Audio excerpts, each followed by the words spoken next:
जय श्री महाकाल हरिहर। आज हम बताने आ रहे हैं हर मानव अपने अस्तित्व का अनुभव होने के बाद ही अस्तित्व का जब अनुभव होगा तब उसकी कल्पनाशीलता क्या होगी? कल्पनाशीलता स्थिर होगी और स्टेबिलिटी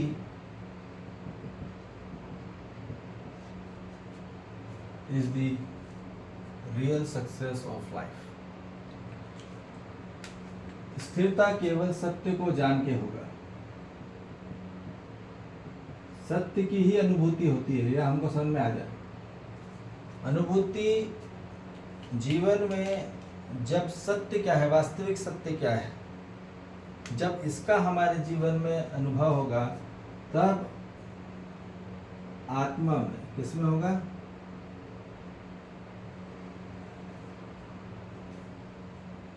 आत्म अनुभूति बोलते हैं। इसलिए आत्मा में जैसे अनुभूति होती है तब स्थिरता आती है, तब पूरा ब्लैंक हो जाता है। सब जो भी शंकाएं रहती हैं, डाउट रहते हैं, प्रश्न रहते हैं, इशू रहते हैं, सब विलीन हो जाता है with in A second, with in micro second. तो अब क्या है, जैसे ही आत्मा में सत्य की अनुभूति होती है वैसे ही स्थिरता आती है, और जैसे ही स्थिरता को प्राप्त हुई तब मानव के जीवन में, बुद्धि में क्या होता है? बोध होता है। और बोध होते ही उसके जीवन में संतुलन आता है, बैलेंसिंग। इसमें अपनी कल्पनाशीलता, फिर बैलेंस भी होती है उसकी, और फिर उसके जो चित्त है, चित्त में क्या होता है? साक्षात दर्शन होते हैं। साक्षात दर्शन होते हुए अस्तित्व का जीवन में क्या आता है? नियंत्रण आता है, कंट्रोल। आदमी कंट्रोल, अपने गुस्से को कंट्रोल नहीं कर पा रहा, चित्त को कंट्रोल नहीं कर पा रहा, अपने क्या है, माइंड को कंट्रोल नहीं कर पा रहा है ना। तो ये बोल रहे हैं चित्त इंटेलिजेंस। ये क्या है? इंटेलिजेंस है, ये अपना ब्रेन है, ये वृत्ति। चित्त अर्थात हार्ट बोलेंगे इसको, हार्ट, फ्रॉम ब्रेन, और फ्रॉम माइंड, फिर मन। तो चित्त हमारा क्या होता है? बैलेंस, कंट्रोल हो जाता है। किसमें? अपनी इच्छा में। हमारी इच्छा शक्ति क्या होती है? फिर स्टेबल रहती है, बैलेंसिंग रहती है, और क्या होगी? नियंत्रण रही। केवल वास्तविक एग्जिस्टेंस को देखकर ही, जो दिखता नहीं वही होता है, और जो दिखता है वो रहता ही नहीं। वो अनिश्चित है, वो अनिरंतर है, और आदमी उसी पे पीएचडी कर रहा है, और इसलिए खोखला को खोखला अंदर से कुछ प्राप्त नहीं हो। जो नित्य है, जो शाश्वत है, उसका दर्शन होना है। जो सदा के लिए है, जो सर्टेन है, जो एक है, उसका दर्शन हो जाए तब हमारे जीवन में क्या आ जाता है? हमारे जीवन में विचार शक्ति क्या हो जाती है? विचार शक्ति में हमारे फिर इसमें भी बैलेंस एंड कंट्रोल हो जाता है, और फिर माइंड में भी हमारी आशा जो रहती है, आशा शक्ति में यदि कंट्रोल आ गया और बैलेंसिंग आ गया तो फिर हमको आशीर्वाद लेने की जरूरत नहीं कहीं से। ये तो मांगते रहो आशीर्वाद, उनसे आशीर्वाद ले रहे जो खुद ही अनकंट्रोल है, जीवन में उनके खुद के जीवन में नियंत्रण नहीं आ पाया, संतुलन नहीं पाया, स्थिरता नहीं आई। तो हर मानव जाति को चाहिए क्या? What is the real desire, what they want in the life? They need control. जहां नियंत्रण होगा, जहां नियम होगा, नियम में ही नियंत्रण रहता है, और जहां नियंत्रण है वहां सुरक्षित, जहां संतुलन है वहां स्वास्थ्य, और जहां स्थिरता है वहीं आनंद है। तो ये हमको बिल्कुल बात समझ में आ जाए। मानव स्थिर का अर्थ है शांत होना, उसका चित्त, वृत्ति और मन क्या होगा? शांत होगा। शांत कब होगा? हमने बोला जब आत्मानुभूति होगी, जब वो स्थिर होगा। उसका जो बेसिक, जो रूट है, जो फाउंडेशन है, बेस है, जो सेंट्रिक है, सोल सेंट्रिक, ह्यूमन सेंट्रिक, वहाँ पे यदि स्टेबिलिटी आ गई तो फिर हमारा इंटेलिजेंस भी, हमारा ब्रेन भी, हमारा हार्ट भी बिल्कुल शांत होगा, क्योंकि बेस और जो मूल है वो कंप्लीट स्थिर होना चाहिए। सेंटर में यदि स्थिरता नहीं है तो आप क्या सोचेंगे? सब चीज डायनेमिक ही रहेगा, ठीक है।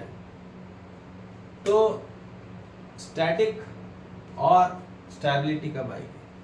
तब जब मानवीय जीवन में सत्य को प्राप्त होगा। ये बात ध्यान रख लीजिए। इमेजिनेशन पावर से आदमी पगलाया हुआ है, खुद की इमेजिनेशन से और दूसरे की इमेजिनेशन से ही आदमी परेशान है। तो उसमें स्थिरता कब आएगी? जब स्वयं में और समग्र की और स्वयं की संबंध की अनुभूति हो जाती है, और वो बोध से भी हो सकती है, और अध्ययन करते हुए हमारे जीवन में बोध हो सकता है।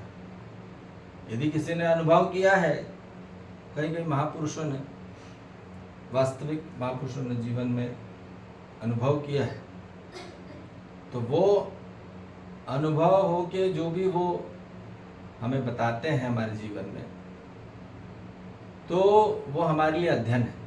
और जब हम उस अध्ययन को ध्यान पूर्वक, होश पूर्वक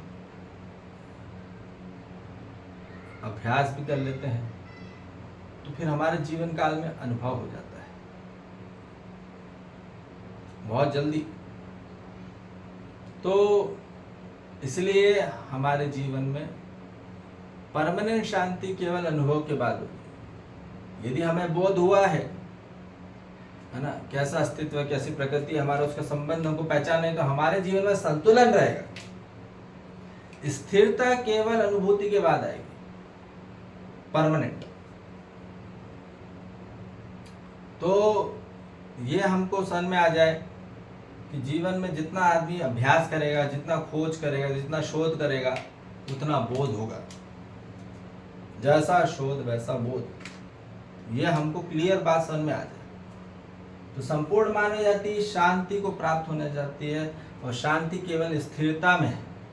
उसका मन स्थिर होगा, जब उसका चित्त स्थिर होगा तब उसका मन और चित्त शांत होगा, और जब मन और चित्त शांत होता है तब हम अलाइन होते हैं, तब हम एक होते हैं, और तब जीवन जीने में आनंद आता है। आनंद बोलने से आनंद नहीं आता, ये हमको समझ में आ जाए तो क्लियरिटी, स्पष्टता होनी होगी हर मानव जाति को। उसकी क्या दृष्टि है, क्या दिशा है, क्या कला है, वो नहीं पता, तो वहां मानव के जीवन में अस्थिरता रहती है। अस्थिरता ही कारण है पूरे क्लेशों का कारण। पूरी मानव जाति में जो भी क्लेश हो रहे हैं उसका केवल कारण है अस्थिरता, असंतुलन, अनियंत्रण उसकी कल्पनाशीलता में और उसकी इंद्रियों में। यदि कल्पनाशीलता में स्थिरता, संतुलन, नियंत्रण नहीं है तो भूल जाओ कि उसकी इंद्रियों में उसका खुद का काबू होगा, हो ही नहीं सकता। कैसे करोगे इंद्रियों में काबू? अपने सेंसेस पे कैसे अपना अटेंशन करोगे? वो तभी कर पाओगे जब अपनी स्वयं की इमेजिनेशन पावर पे अपना कंट्रोल होगा, बैलेंस होगा और स्टेबिलिटी होगी। और स्टेबिलिटी केवल ट्रुथ को ऑब्जर्वेशन नहीं, रियलाइजेशन करके। ऑब्जर्वेशन से हमारे जिंदगी में बैलेंसिंग आ सकता है, पर स्टेबिलिटी केवल और केवल रियलाइजेशन से होगा। एग्जिस्टेंस की रियलाइजेशन से ही हमारे जिंदगी में परमानेंट स्टेबिलिटी आती है। ठीक है, फिर उसी को स्वास्थ्य बोलते हैं, स्वयं में स्थित रहना। मन, वृत्ति, चित्त, बुद्धि, आत्मा वहां पूरी स्थिर रहेगी। आप जहां हो वहीं पे होगे, तभी आदमी का समझना हो सकता है, तभी आदमी का जीना हो सकता है और तभी आदमी का समझाना हो सकता है। ठीक है, तो इसीलिए काल्पनिक मुद्दों पे और काल्पनिक बातों पे उलझो मत। अब वास्तविक सत्यता के शब्दों को प्राप्त होना है और उनके अर्थों को प्राप्त होना है, उनके बोध को प्राप्त होना है, तब जीवन में मानव को सहमति, स्वीकृति आएगी। और यही उससे के बाद ही पूरी मानव जाति में भक्ति, शक्ति और मुक्ति और तृप्ति का कार्यक्रम है। ठीक है जी, तो इसलिए बोल रहे हैं हर मानव जाति अपने मन, वृत्ति, चित्त को स्थिर करना चाहता है, और वो कैसे होगा? केवल अनुभूति से। और अनुभूति होने के लिए भी दिशा दृष्टि कला है, पर उसका क्या कार्यक्रम है और उसके लिए पहले बोध हो जाए।